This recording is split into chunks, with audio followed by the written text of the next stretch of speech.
Hi friends, welcome to my YouTube channel. வீடியோக்குள்ளே பார்த்து மறக்காம சேனல் சப்ஸ்கிரைப் பண்ணிக்கோங்க. இப்போ அந்த வீடியோக்குள்ளே போகலாம். ஸோ இந்த வீடியோவில் என்ன பார்க்க போகிறோன்னா, நான் வந்து தம்ப்நெயிலில் வச்ச மாதிரி வை விநாயக் மகாதேவ் இஸ் இர்ரிப்ளேசபிள் ஒரு கொஸ்டின் மாதிரி எடுத்துக்கிட்டு அந்த கொஸ்டினை பேஸாக வச்சுட்டு தான் இந்த வீடியோ வந்து என்ன ஏதுன்றதை நம்ம பார்க்க போகிறோம். ஸோ ஃபஸ்ட் ஆஃப் ஆல் வந்து இந்த கேரக்டரை வந்து நான் ஏன் எப்படி சொல்கிறேன் அப்படின்ற மாதிரி வந்து நிறைய பேர் யோசிச்சுருக்கலாம்.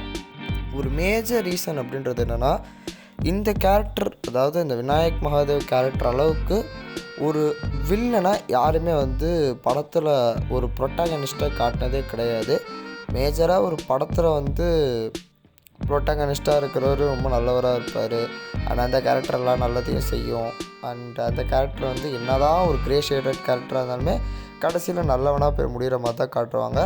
பட் இதெல்லாம் எந்த விதமான விஷயமும் இல்லாமல் ஒரு வில்லனாகவே ஆரம்பித்து வில்லனாகவே காட்டி அந்த கேரக்டர் வில்லனாகவே முடிச்சிருப்பாங்க. அதுவே வந்து இந்த கேரக்டர் வந்து ஒரு பெரிய ப்ளஸ்ன்னே சொல்லலாம். அண்ட் இதை தாண்டி வந்து இந்த கேரக்டர் வந்து வில்லனாக இருக்கிறதுக்கு எந்த ஒரு ரீசனுமே இதனால தான் இந்த கேரக்டர் வில்லனாக இருக்குது, இதனால தான் இந்த கேரக்டர்லாம் பண்ணுது அப்படின்ற மாதிரிலாம் கொடுத்து இந்த கேரக்டர் வந்து கொஞ்சம் லோ பண்ணாமல் இந்த கேரக்டர் வில்லன் அவ்வளோதான், அது மட்டும்தான் வந்து இந்த படத்தில் வந்து நம்ம மைண்டில் வச்சு பார்த்துருப்போம். அண்ட் அதையுமே வந்து நம்ம வந்து அப்படியே இந்த கேரக்டர் மேலக்கும் வந்து இந்த கேரக்டர் பண்ணுற விஷயத்துக்கெலாம் இரிட்டேட் ஆகிட்டுலாம் இருக்க மாட்டோம். இந்த கேரக்டர் வந்து என்ன தான் ஒரு வில்லனாக இருந்தாலுமே கூட அடுத்தடுத்து இந்த படத்தை வந்து இந்த கேரக்டரை ஃபாலோ பண்ணி தான் நம்ம பார்ப்போம்.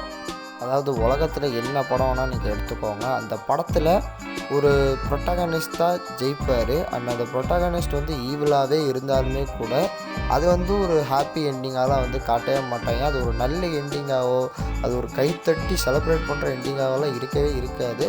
ஒரு வில்லன் வந்து ஜெயிக்கிற மாதிரி இருந்துச்சுன்னா ஆப்வியஸ்லி வந்து அங்கே ஒரு ரொம்ப சோகமான எண்டிங்காக தான் இருக்கும், இல்லை நம்மளுக்கு கொஞ்சம் கோபம் வர மாதிரி எண்டிங்காக இருக்கும். ஆனாலும் இந்த படத்தில் எப்படி வந்து அது ஒரு கைத்தட்டி செலிப்ரேட் பண்ணுற மாதிரி ஒரு மொமெண்ட்டாக போய் முடியுது அப்படின்றது தான் வந்து ஒரு ஆச்சரியமான விஷயமே. அண்ட் இந்த படத்தில் வந்து அதுக்கு மேஜரான ரீசன் வந்து நிறைய சொல்லலாம். ஒன்று, இந்த கேரக்டர் பின்னாடி இருக்கிற ரைட்டிங், அதாவது வந்து இந்த கேரக்டரை வந்து நல்லவனாக மாற்றணும் அப்படின்றலாம் எந்த ஒரு மாதிரி விஷயங்களும் பண்ணாமல், அண்ட் இந்த கேரக்டருக்கு வந்து ஏன் இந்த கேரக்டர் கெட்டவனாக இருக்குது அப்படின்னு சொல்லிட்டு ஜஸ்டிஃபிகேஷன்ஸ்லாம் கொடுக்காம ப்ராப்பராக இந்த கேரக்டர் கெட்டவன்ப்பா அப்படின்னு சொல்லிட்டு நம்மளுக்கு சொல்லிட்டு இந்த கதையை எடுத்துகிட்டு போனதே ஒரு காரணம் தான் நான் சொல்லுவேன். ஆனால் அதை தாண்டி இந்த கேரக்டரை வந்து அஜித்குமார் அவர்கள் வந்து எடுத்து பர்ஃபார்ம் பண்ண விதமும் வந்து இன்னொரு காரணம்னு நான் சொல்லுவேன். இதெல்லாம் தான் வந்து இந்த ரீரிலீஸை வந்து அப்படியே போட்டு மக்கள் செலிப்ரேட் பண்ணுறதுக்கு ஒரு மேஜர் ரீசன்.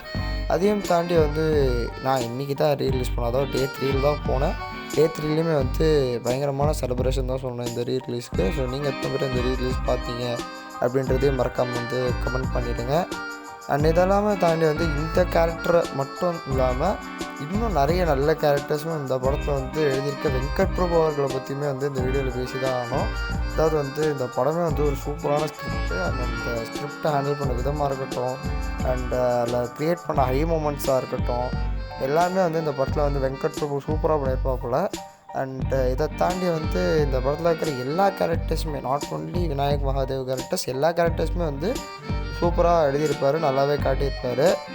அதாவது வெங்கட் பிரபு அவர்களோட கரியர் பெஸ்ட்டு ஃபிலிம் அப்படின்னு சொல்கிற அளவுக்கு ஒரு பயங்கர ஒர்த்தான படம் தான் இந்த மங்காத்தா. அண்ட் அதுக்கப்புறம் வந்து அவர் பெருசாக அந்தளவுக்கு படங்கள் எடுக்கலை. ரீசெண்டாக படங்களுமே வந்து கொஞ்சம் சுமாராக ரொம்ப சொதப்பலாக தான் இருக்குது. வெயிட் பண்ணி பார்ப்போம் அடுத்த படங்களில் அவர் எப்படி கம்பேக் கொடுக்குறாரு அப்படின்றது. நான் அவரோட கம்பேக் ரொம்ப வெயிட் பண்ணுறேன். வீடியோ பிடிச்சிருந்தால் மறக்காம சேனலை சப்ஸ்கிரைப் பண்ணிக்கோங்க. Until then, good bye from RL.